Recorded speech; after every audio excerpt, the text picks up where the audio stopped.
Brotherly Love FC, episode number 2. If you didn't join us last week, we kicked things off. If you missed it, this is a show all about capturing the spirit of the beautiful game right here in Philadelphia. We're talking anything from the youth leagues on Saturday morning to the college pitches, of course, to our hometown Union, and looking ahead to the FIFA World Cup right here in Philly, where soccer lives. And every week with me, Tom Loudon, director of local original programming here at Fox 29. But more importantly, he's a soccer dad ×2. We're starting the show at a really good time. Yeah, and that's the key for me, is starting it now. Like, we could wait 6 months from now and just do World Cup, but the key 9 months out is to just talk about the soccer community as a whole here in Philly. I mean, like you mentioned, from the explosion of the youth to the high school, to college, to the Union, and the great season they're having, it's an opportunity for us to really tap into all that and talk about it. All right, let's start with the Union. Tough week for them. Take a look at our last 4 games, results overall. Taking a look at, after taking care of Chicago and Cincinnati to wrap up August, they hit a bump in the road, giving up 10 goals, 2 hat tricks in the last 2 games, 7-0 loss to Vancouver, 3-1 loss to Nashville Tuesday night. Union are still in first place in the Eastern Conference, Tom. Yeah, and you know what this reminds me of? First of all, it's a long season. You know, they've been going since like February. Think about 2 weeks ago after the Philly series up in Citi Field with the Mets where they were swept. Yeah. The season was over, right? It was done. 2 weeks later, they've clinched the East, and everyone's looking forward to the playoffs. I think it's the ebbs and flows of the season. And that's where leadership comes in and keeping the team focused during the highs and the lows. And this week, we are excited to welcome one of those leaders who is someone who's not just been a part of the Union's success, but a leader on and off the field. Union team captain, Alejandro Bedoya. Thanks for joining us. Yeah, thank you guys for having me. I appreciate you coming in. This is great for our second episode. We got the team captain of the Philadelphia Union joining us. Yeah, absolutely. I guess first episode went well because they let us. They let us back in the building. So it's just dependent on you now. Yeah. Let's start off Tuesday night. A tough loss to Nashville. You guys still on top of the Eastern Conference. How do you process a week like this? 4 games left in the season. Yeah, absolutely. Look, you guys mentioned it. I think you used the word ebbs and flows, and that's how it is. Over the course of the season, you're going to have ups and downs, and you can't always, play your best. And unfortunately, we came up short in the Open Cup semis, and before that, we lost big against Vancouver. But the attitude has to remain the same. We're here for a reason. We're still sitting in first place. We shouldn't be changing too much. We're going to look at we reviewed a little bit of film today. We'll do so tomorrow again, and it's just to try to put that behind us. Look forward and continue what got us here. Is our style of play and play with more confidence. And I'm glad that we're back home in front of our fans, which helps. I know, it's an early kickoff on Saturday, so I hope I'm sure the stadium's going to be sold out, and we're going to use the fans to get behind us and get our confidence back. So talking about this whole season, looking at it as a whole, going in, I'm sure you guys had expectations about what you wanted to accomplish, but fans might look at, hey, new coach, a lot of new changes. The expectations may not have been there. What's been the key for the great start you guys got off to and being able to ride it so far? Yeah, absolutely. Look, I think before the season started, if you were reading all the noise and paying attention to that, you would not think that we would even be in a playoff position. Yeah. But, we got off to a great start, early in the season, and that kind of kicked it off for us in terms of seeing all the work that we put into preseason, seeing the coaching staff that came in and preparing us with the new kind of principles of play and their style of play. And everybody really bought into it, and understanding the roles that each guy has and the position that they play. And I think this year we have probably, I would say, the most depth that we've had in a while in this team, and that certainly has helped us over the course of the season. Once you get off to an early start, it builds momentum, it builds confidence, and that really helped us so far. And I think we've surprised a lot of folks, but we've maintained a very high level throughout the season. And I think, nobody likes to play Philadelphia Union. There's no team that likes to come in here and play us. Even when we go away, we don't really try to change too much in the way we press.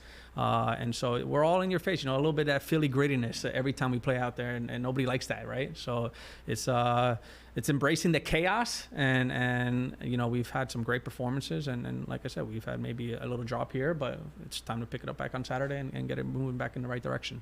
Clinch it, playoff berth. Now you want a supporter shield. You want a little hardware. I know that's been one of the goals all season. Let's take a look at the remaining regular season games. What's your role in the coming weeks in the locker room? You've been here before. You're in this position now. How do you keep the squad focused and kind of focused on the big picture? Yeah, absolutely. Well, it's just that, the big picture. Even when we lost a couple games, it's let's go. The beauty of football, of soccer, it's almost like baseball, right? You just mentioned the Philly series, but the games come so quick, right? So it's good to be able to put the last game behind you, move on to the next game. Let's prepare for them, and let's get a result. And once we get a result, I know we can get back on track. And we control our own destiny. Right now, we're sitting in first place. We have a home game now. We have 4 games left. Take care of business, and then the rest will take care of itself. So it's one game at a time. The next game is New England. That's our opponent. Let's make sure we prepare the right way. Obviously, after the busy travel week, it's about getting our bodies right. Sleeping well, nutrition, and making sure the guys are mentally sharp right now. So that's kind of my job as a leader, is make sure everybody's in the right frame of mind. And when it comes to the training ground, is pushing the limits, right? I think my role now, I've tried to embrace the new role. I'm not a starter week in, week out, but once you're in between the white lines, it's pushing myself to another level, because now that means I'm pushing the guy in front of me to make sure that he's performing at a higher maximum level. So it's just making sure that everybody stays intense in the training sessions and mentally in the right headspace. When you talk about your changing role, and you've obviously embraced it and done well with it, what kind of adjustment has that been for you in terms of mentally, and what do you do anything differently, or is your build up to the game the same, or do you tweak a few things to make it work? Yeah, no, I think I'm a big routine guy, so I think I go about. Most athletes are, I think. Yeah, right? we're a special bunch, I think, in that sense. Whether you think we're a little superstitious here and there and things like that, but so I try to keep the same, kind of routines and always have. The only thing that maybe changes is a little bit more, of the vocal support, maybe, or a little more pats on the back. Especially we have a young group, right? There's a lot of homegrown guys, a lot of younger players who maybe haven't had as much experience. So it's in a situation like this that we find ourselves in. Hey guys, relax. We've lost 2 games. It's nothing. It's part of a season, ebbs and flows. You can't always expect to win every single game. I would have loved to advance to the Open Cup final. Yeah, of course. As a guy my age, I want to be a part of every trophy and win them. But at the same time, hey, the past is the past. Let's move forward. Getting everybody together. Sometimes words go, are powerful and can go far. But also, like I said, on the field, as long as I'm leading by example and putting in the work, and they're seeing that I'm doing being intense in training sessions and putting the right work in, I think that helps guys be right. Talk about the depth, the youth of this team. Who are some of the guys, some of the casual fans might want to keep an eye on in the coming years? Yeah, I think obviously most people are familiar already with Kevin Sullivan, right? He's got a bright future. His talent, his technical ability is amazing. But he's still a young fellow. I think a lot can happen even from from 15 to 18-year-old. But I think he's obviously somebody that definitely has special talent, which is recognized globally, like a club like Manchester City. But I think there are so many young guys in the academy that come in and even get to participate in first team training sessions. I think I've been impressed with guys like Eddie Davis, a striker that has, I think, a lot of potential with the speed and his ability to finish. So yeah, there's so many. I can name a lot of guys, but I think sometimes what happens, in the youth game, I feel like, you hype up, especially us in American media, we want to hype up the next player and compare him to this and that player. But, it takes time, I think we've seen that even this season, and especially with our style of play, it's a little bit different than maybe other teams' style of play. And so there's so many talented guys, but there's different systems of play. So it's got to be able to work. Can that guy work in that system of play or that style of play? So I think the Union Academy has done an incredible job. What Richie Graham and all those folks have done to build that is an amazing place to be in. I did not have that growing up. They got it all. You look at Kevin Sullivan, and they were looking at him at 12 and 13 years old. How do you identify youth that young who can be that good? Yeah, look, I think, well, first it starts with technical ability. I think when you look at him, he was just leaps and bounds beyond anybody else, especially at that age. You can already see kind of the advanced footwork that somebody maybe has and the vision that somebody has. The way a kid at 12 years old can maybe strike a ball and do the things that he's doing. And then when you put him up age groups, and he's holding his own against maybe 15, 16-year-olds, okay, then you realize, okay, this kid is, a special talent.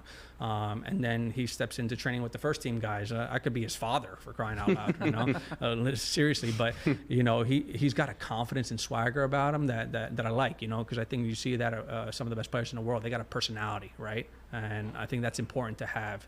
But how can you channel that into the right ways where it doesn't become like this big ego thing, right? But it shows that you're confident and you're willing to try stuff, and he's got that in abundance, and I think that really bodes well for him. He's got a great support system as well, his family and the folks around him. So I think he just got to keep working hard. And like I said, you know, talent alone doesn't cut it. I tell that to everybody who steps in the locker room. Like the easiest thing is to sign that professional contract. But are you going to maintain that level of consistency that you need as a professional to have a long career? That's what I try to tell the young guys. They must keep, you know, approaching it the right way. All right, we're going to take a quick break. Can you stick around? Yeah, let's go. We not only know you as a Union captain, but you also played in the World Cup. We want to get your impressions of what's ahead for Philadelphia. Don't go away. Brotherly Love FC coming right back.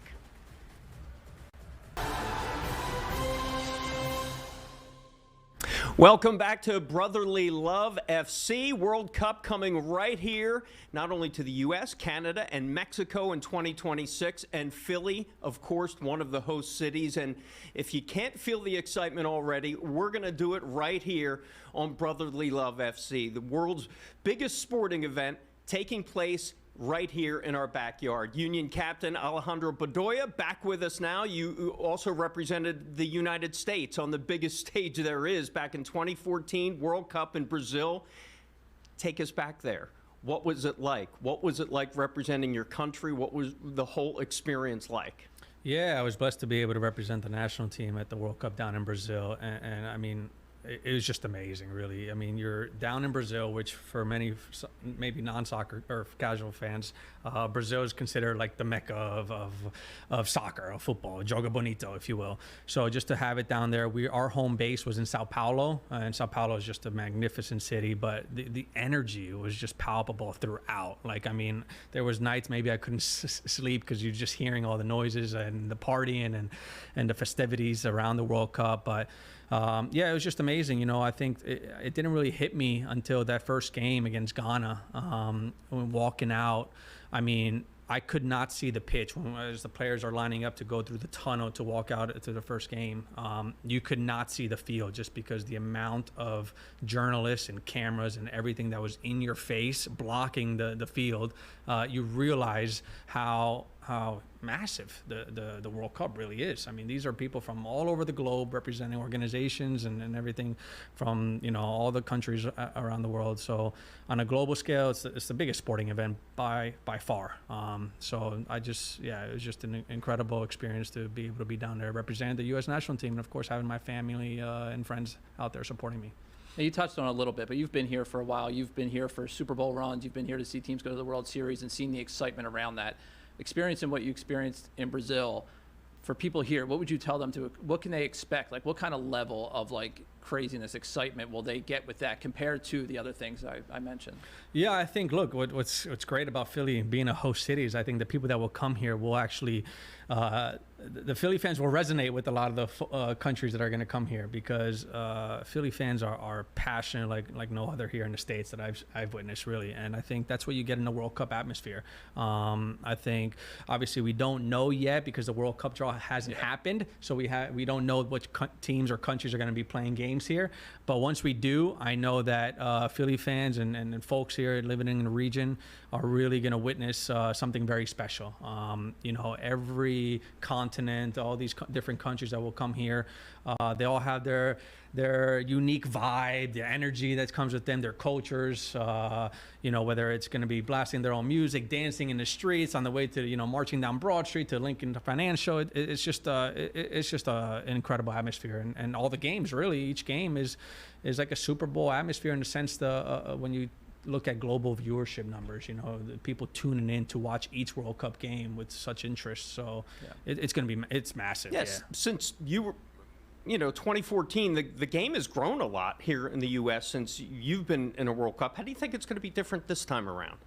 Yeah, well, look, I think America knows how to throw a party and knows how to throw big events, right? And I think this will by far be the biggest World Cup, from a viewership standpoint. Obviously, the games, the amount of games, because the World Cup field has been expanded in terms of teams participating, but also economically, right? It's huge. And I think the game itself, I've seen it grow. I don't know exact numbers, but I'll just say tenfold, just to say, since I got here. I came in August 2016 to Philly. The amount of Union fans, the Sons of Ben, everything, obviously our success helps. I think winning does help bring fans in. Sure. But I think Amanda's over here, she'll know better than me in terms of sellouts that we've had now since 2016, the interest in our games, the way MLS has now instituted different competitions. We've had the Leagues Cup, the amount of teams participating in Champions Cup and all these different competitions has helped grow the game. And I think soccer continues to grow. Our national team, they've, whether you agree or disagree with how they're going about things, they definitely have a big role to play in growing the game. But I've seen it grow right here in this region, being here now for 10 years, significantly. And that's great to see, even when I go out, be able to be recognized by more and more fans, that says it all in itself. So you mentioned the national team. Obviously, you depend who you talk to. It's strong opinions both ways. Mm-hmm. When you look at the team right now, where they're set up heading into this World Cup, and obviously we don't know the roster yet, what kind of hope or what kind of expectations do you have for them? Yeah, the hope and expectation would be for them to get advance the furthest out of any national team ever. I think the talent is there for sure, but it's tough. A tournament format is definitely tough, but if they could get to the semifinals, that would be a massive success, right? Maybe that's wishful thinking from my end, but I like to be confident and think that they can get that far. I think we've heard a lot about the national team the last few years, but Pochettino has his work cut out. I think he's definitely, you got to let him work and do his way. He got hired, now just a year ago, really. So he's really had a short time with the squad. And I think he's doing his way, feeling out the whole team, the whole roster. I think he's got every right to look and search for the right players that are going to fit his system, or even find the right depth pieces, because I think, like I mentioned, even with the Union, with us, depth is so important. You never know when a guy's going to go down injured, or maybe something happens, or yellow cards or red card. So I think the depth is where it becomes very important, because I think we can all say, who the starting 11 guys might be for the U.S. right now, but it's those other guys that are making a trip, not the trip, they're going to be here in the U.S., but who are going to matter in terms of the culture of the team, if you will, and really going to make sure, like, the guys that don't play as much game in and game out, they're the ones training, pushing the guys forward. All right. Union captain Alejandro Bedoya, thank you so much for coming in. Episode 2, Brotherly Love FC. Don't go. We want you to come back. Will you come back? Yeah, sure. Awesome. It's exciting. Great. Well, we'll be counting down every week to FIFA World Cup, and of course, we're going to be looking for the Union in the playoffs. Very best of luck to you guys in the playoffs. We're going to be watching. Thank you. All right, don't go away. We're going to be talking youth soccer here, a rich history in Philly with youth soccer. Don't go away. Brotherly Love FC. Back after the break.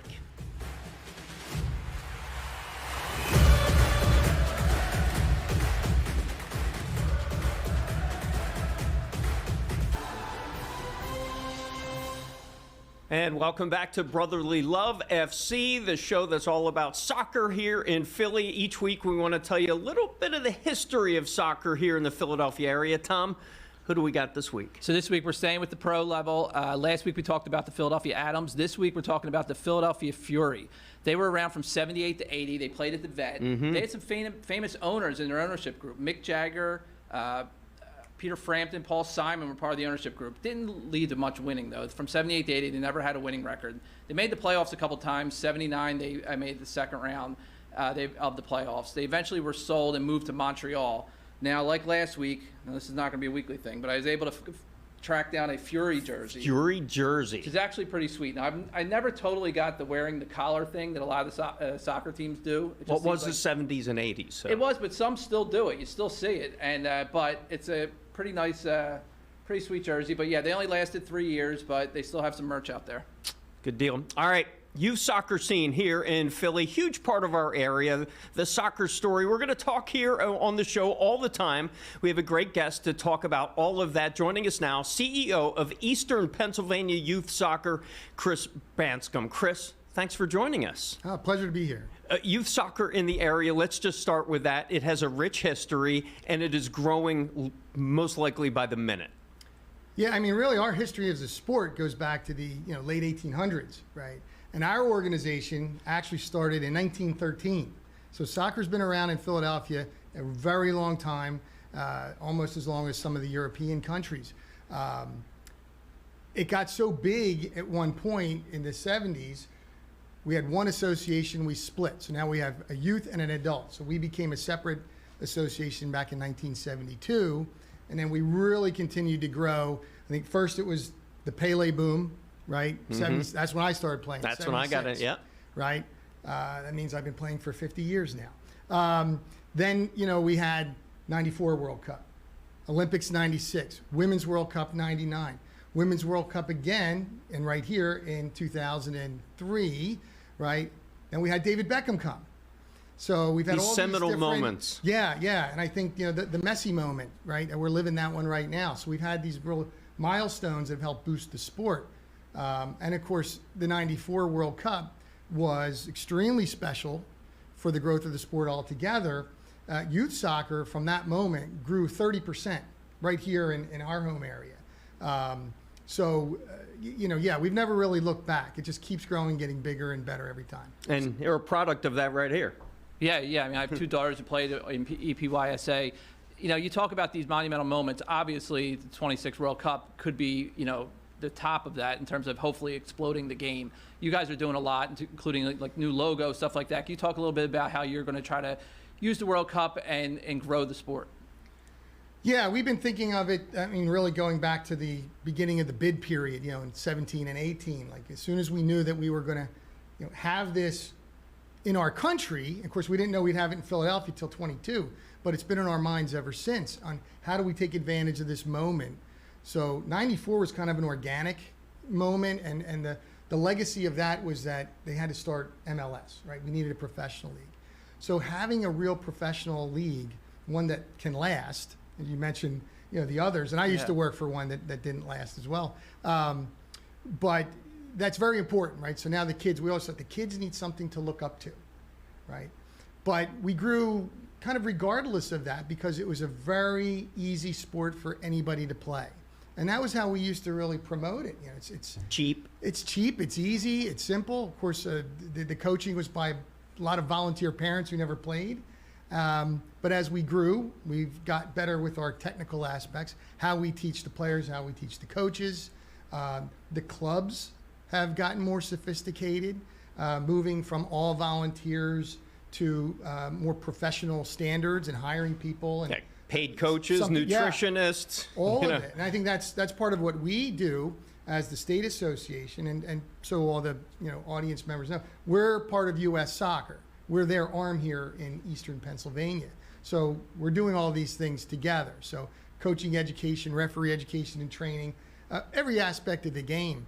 But we do have to find specific ways to engage people from this incredible event. As Alejandro said, we know how to throw a party. Casual viewers are going to turn into at least casual fans. How do we get more kids to play and stay in the game? How do we get more coaches to be involved, more referees involved? So that's really the challenge that we have. I guess it's starting them young. It starts with those those Saturday morning leagues. First of all, can we show a picture of a Saturday morning, a team photo here?